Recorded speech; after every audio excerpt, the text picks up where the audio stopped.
And so as I have been diving into the story of Eve, I recognize that in many capacities, each of us have an Eve that is attached to our name. I love it because when God gives the curse to Eve and to the serpent, he tells the serpent that he's going to put enmity between the woman and him.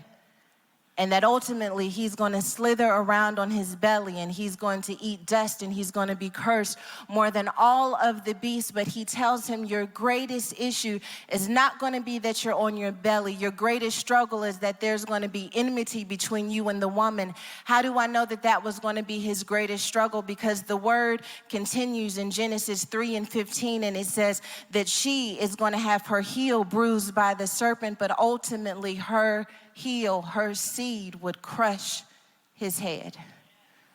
That's powerful. That gives hope in the middle of caskets and curses that there's a cross.